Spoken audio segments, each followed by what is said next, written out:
Last time on Tekken Bloodline, Jin's battle against Leroy ended up showing everyone just how much of a Mishima-trained student Jin was, because Leroy was unwilling to back down. He had something to prove.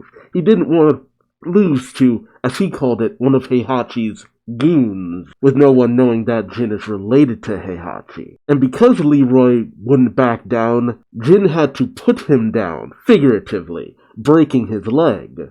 Something that Harang and Xiao weren't too plussed by. They were happy he won, but they felt it was a step too far. Jin, also kind of feeling this, and remembering his mother's teachings, went to go see Leroy, and kind of got Leroy to see that Jin wasn't as vicious as Leroy originally thought. But Heihachi pushed the issue that in order to win, Jin needed to be ruthless, especially to avenge the death of his mother. And after a surprising battle between Nina and Xiao, where Xiao came out on top, it was Jin versus his friend Harang, their rematch after several years, where ultimately Jin chose to be powerful, but still merciful and kind, showing that he's starting to learn how to balance the two halves of his bloodline. While he does admire and take to heart the strong teachings of the Mishima family, he also has learned caring and compassion from the Kazuma style, and thus he beat Harang, but still was able to be a good friend to him as well. Obviously, this has gotten under Heihachi's skin, and as we draw ever closer to the end of this series, the question remains, how deep does the Mishima darkness go? And can Jin continue to balance it out? Join me as I find out, won't you? Oh, sure. What is it that haunts whose eyes peer back at you from the dark? Oh, King! Oh, already underway. I like you, kid, but King's got too much power, baby. Oof. Shake it off. Don't let him grapple you. Oof. Right to the cranium. Wow, he didn't even phase him. Oop. Tried to break his stance. Yeah, get him off balance. It doesn't look like he's taking a lot of damage. Oof. Yep. Don't let him catch it. Oh no. Oh no. Ooh, suplex. Dang. Yeah, he's too sturdy. Oh? King's like, it's just fight, bro. Why you have to be mad? Yep, it's that compassion. Man, how long has she been out? Yeah, she fought real hard. Yeah. Like, Jin has no feelings of, oh, because you're a woman you can't fight. It's like, no. Like, my mom taught me, and she's one of the strongest people I've ever known. In Tekken, these hands are rated E for everyone. So, they've never really talked about his mom, huh? But it's a hard situation for Jin. I do like this. I always feel like don't get a lot of the relationship between Xiao and... Oh, King's listening. Oh, I thought it was odd because nobody hears the name Kazama and remembers Jun. I know it's been a long time, but you think of what few characters would have been like, oh, you're Jun's son. Oh, he was just checking in. Aw. Oh no! Don't have Paul lose to King. I like them both. Oh, we missed out on Paul versus Kuma. Lame. A commentary on how crazy Tekken can get. But look, you get to kangaroos and fighting raptors and robots. It's just like, look, it's just the name of the game at this point. King isn't who you thought he was. It's King 2. The original King was killed by Ogre. I do sometimes forget that he's the second King. Yeah, and the toughness of Paul Phoenix. I always wonder though, it's just like, how much did King learn from... Well, King 2 learned from the original King. Oof. Heavy strikes, yeah. Oof. If anything will help King win, it'll be the combination of strength and agility. I mean, Paul's got them heavy strikes. Yep. Oof. Oof. Now that looked a little weird. Yeah, sometimes the little after effects they got going on are kind of weird looking. Oof. Ooh, King's just soaking it in. Yeah, he was waiting for a perfect opportunity. Ooh. Uh-oh. I forget what this is called. Ooh. Wait. Did that take down Paul? Really? Dang! Wow, King made it all the way to the end. we didn't even get to see Julie fight, though? Ugh, come on. That's actually kind of a bummer. Like, they made it seem like Julie Chang was actually, like, going to be a significant character in all of this. Even Nina. But when they got taken down, it's just like, where are they? I know this isn't their story, but still. Made it seem like they were going to be pertinent characters in this. Yeah, he's trying to bring out whatever brought Ogre to Jin. So it's also that Heihachi isn't just trying to teach Jin to be ruthless, it's the fact that he knows that Jin's initial aggression is what brought Ogre to him before. He's thinking with more aggression that'll bring him as well. Oh, who is it? Julie. Oh, Julie. Just as I was saying, I was wondering about her. Oh, the pendant. Michelle Chang, who I'm pretty sure is alive, but she never really appears outside of tag tournaments, just like June. I think I called her Julie instead of Julia. Yeah, Julia Chang. Step to me, old man.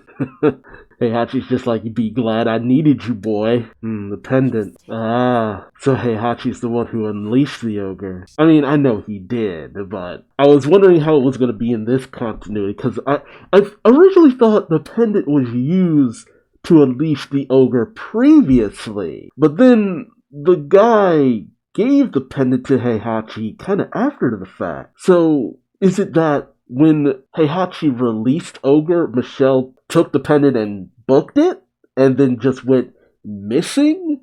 I don't think we ever even find out why Michelle went missing in Tekken 3, right? Let me know. Let me know in the comments. Do we ever get an explanation as to what exactly happened to Michelle? Because again, like I said before, as far as we know, Michelle lived, but that's only through like one of Julia's endings and the involvement in the tag tournament. It seems like everything's hunky-dory, but tag tournament is always seen as non-canon, so Jin still wants to use Heihachi for what he needs. Because Jin is like, you know what, this information sucks, but I'm still going to take down Ogre. Then I take down the old man. I like that, though. It should be Michelle. I mean, it should be Julia to tell him. Just because Michelle was the only other person who really knew how evil Heihachi could be. One of the few. Plenty of people knew, but Shin Kazama versus King. I'm surprised that Julia agreed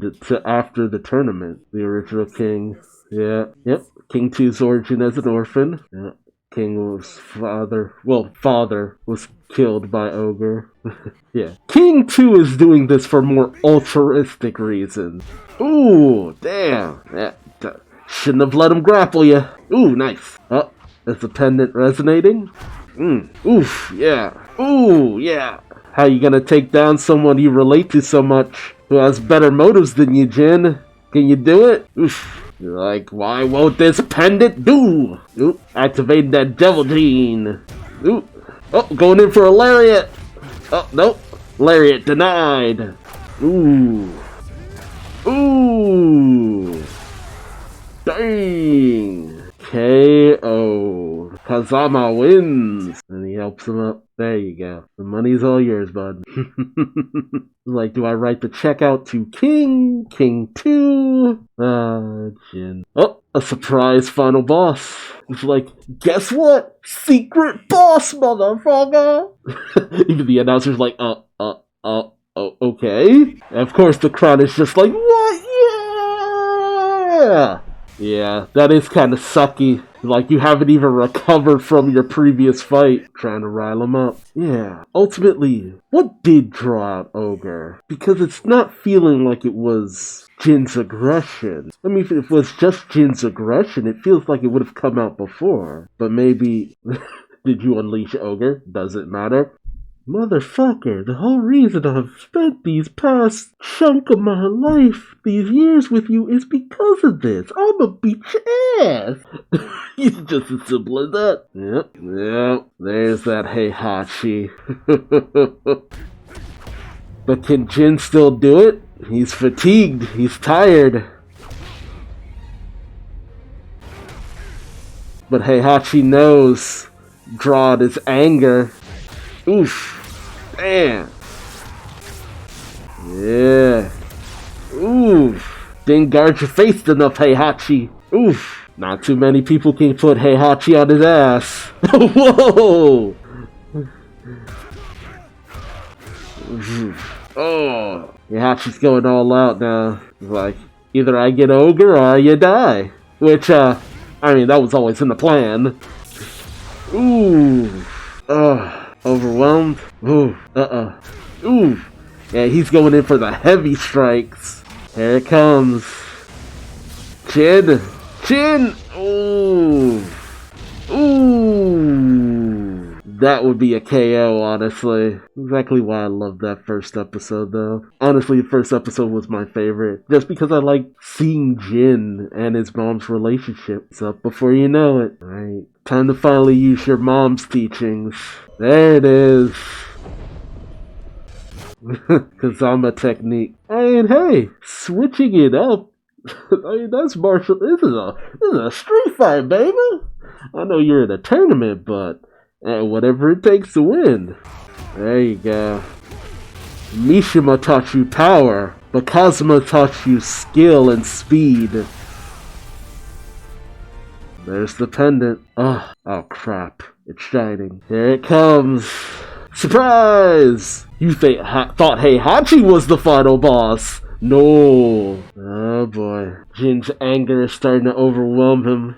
That can only mean one thing. I really am wondering what we're going to do for the final episode, because a lot happens. A lot happens. But there's also only so much you can really do. But I liked it. I like the slow progression to Jin kind of understanding what he needs to draw out that power without resorting to hatred. It's just like, he didn't beat you, Heihachi, using his hatred and anger. No, he was able to do it through, honestly, Heihachi's teachings as well as Jun's teachings. And I like that. I like the progression to that. I mean, this series is nothing groundbreaking, but of course it's a story that retreads something. This is from a game that's, what did I say before, like 20 years old? I mean, yeah, they probably could have done more inventive things here and there. Yeah, I will admit, but I'm kind of glad they didn't go too far off the rails, because, again, I haven't really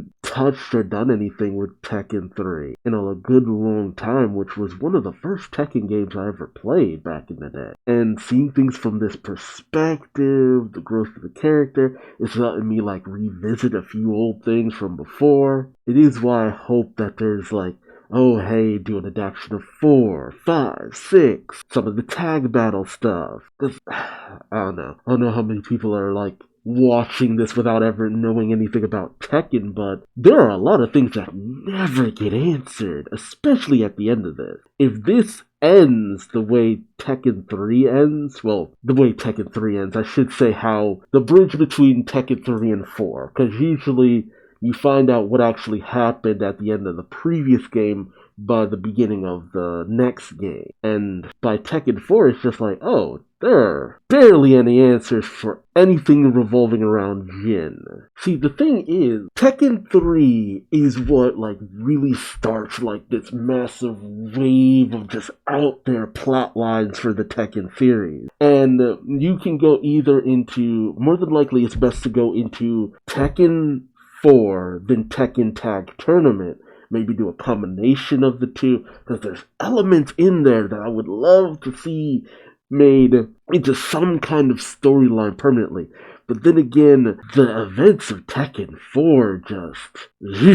There's a lot there that you could do something with. I just would really love to see them really flesh some of that stuff out. But who knows, maybe this is all there is. There's got no other series beyond this, which would kind of be a shame, because this is a springboard to what comes next. Like, Tekken 3 does not have a satisfying endpoint, in my opinion, so we'll see.